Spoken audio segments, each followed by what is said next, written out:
Hello, it's Regina. Welcome back to my Haunted Drive-In. Took a couple weeks off. I've just been busy with a few things, but I wanted to do a few more before the summer was over. So I'm here today with two of my favorite things brought into one film, and that's rock and roll and horror. And that is beautifully put together in Brian de Palma's film, Phantom of the Paradise. Now, Phantom of the Paradise I consider it a little bit more like a midnight movie than a drive-in.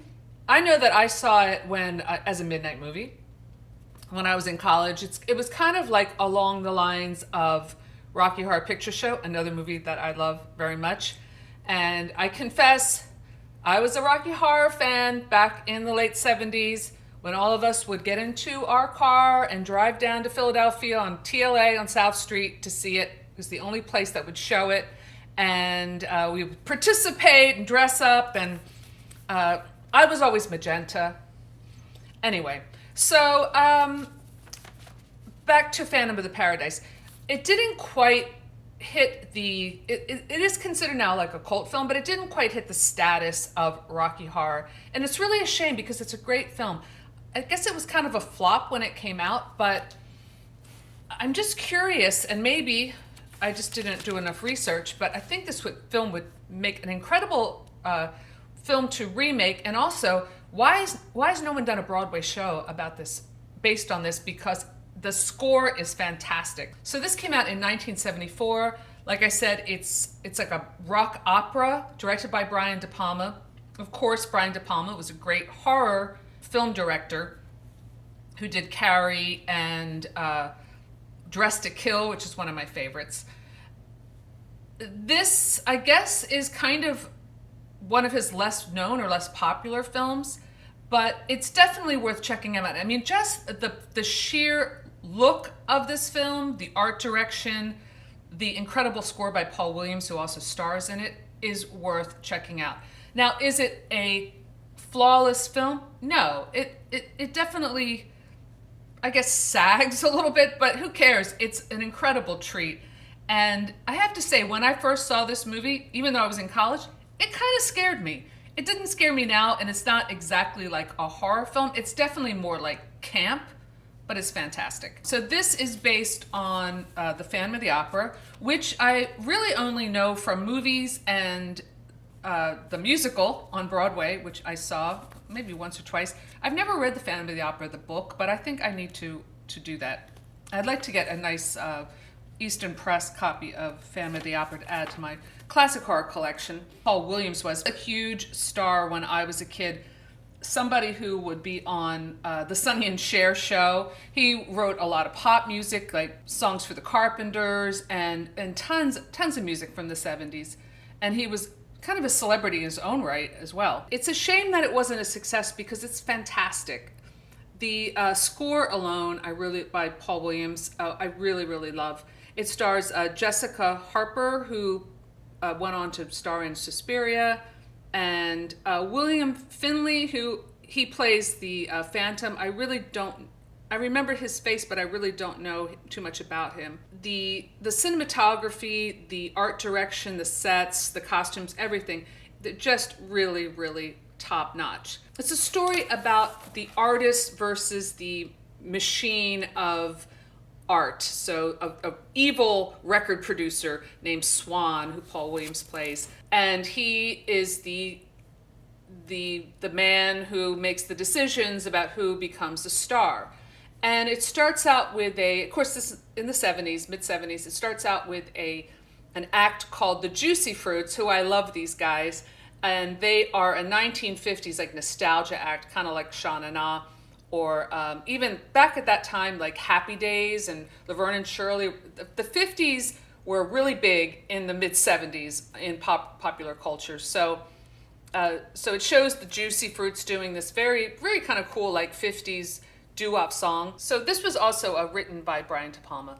So Winslow is our Phantom. He is a incredibly talented musician, but very naive. He's a true artist. He's just like living for his art, and he just wants people to hear his music.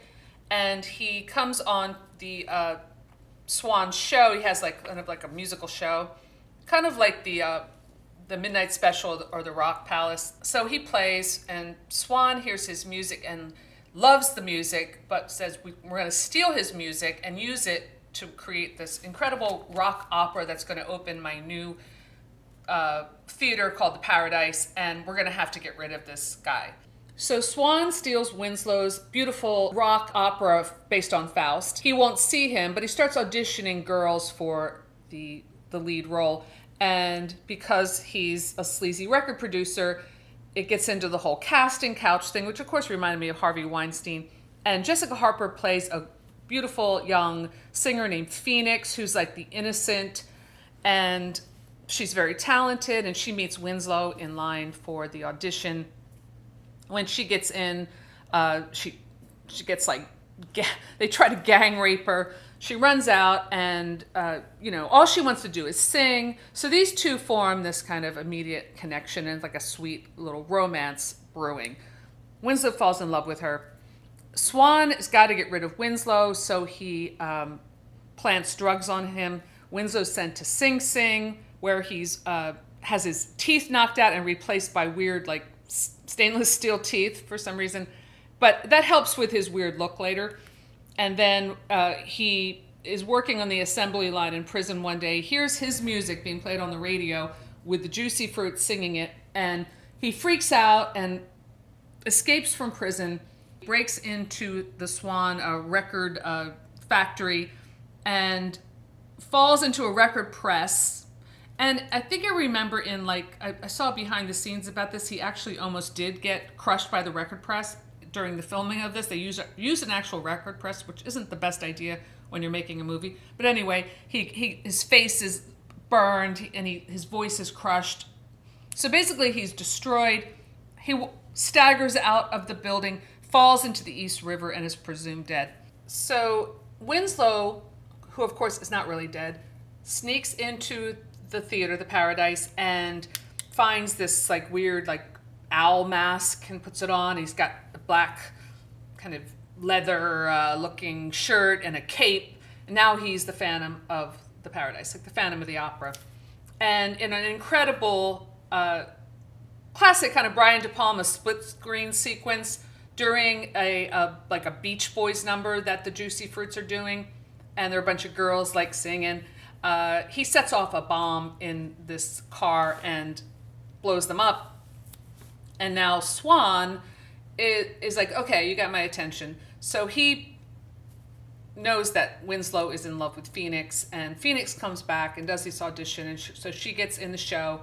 And basically Swan gets, and this again, it gets into that whole artist versus commerce, or like the evil record company owner, the evil producer, this kind of thing. He gets Swan to sign this contract in blood. So there's that Faust theme. He's signing his soul to the devil, basically, to become an artist. And Phoenix does that too. There's a scene where Swan's a sleaze, and Paul Williams in the role is very funny. And she's like, I'll do anything. And he's like, okay. So Winslow, the Phantom, in this very dramatic scene, watches Phoenix giving her innocence away to Swan in order to further her career.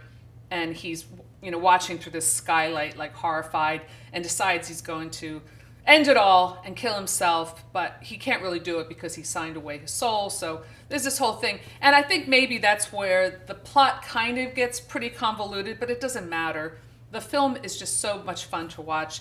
There's this crazy part with this glam rock guy, and during the performance, Winslow sends down this neon lightning bolt and electrocutes him. Then this death metal band shows up, which is like the Juicy Fruits are now like a death metal band, and it all kind of culminates in this wild orgy of rock and roll and fabulousness.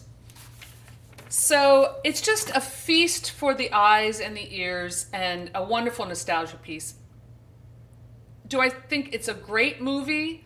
Yeah, I really do. Does it have a wonderful, is it perfectly written? No, but it doesn't mean that it's not worth checking out. And it happens to be one of my favorites as far as like in this kind of genre. I mean, there aren't too many, but I would put it right up there with Rocky Horror. I mean, Rocky Horror is a better story and probably all around better movie on many levels, but this I think is right there with it, and it's a shame it wasn't a success because maybe they would have made more movies like this. So Batilda's here, so I thought I would get her thoughts about this film. I know she likes it, but let's see what she has to say. Well, I love this movie, and it really made me think, Regina, we need to get the band back together again. Hit the road! Make music again! Well, we did have our band together, but you didn't show up for the second performance because you ran off with one of the roadies. Isn't that what the movie's about? True love? Guess I missed that part. Anyway, that's all we have for today. Thanks for stopping by our Haunted Drive-In, and we'll see you soon. Bye!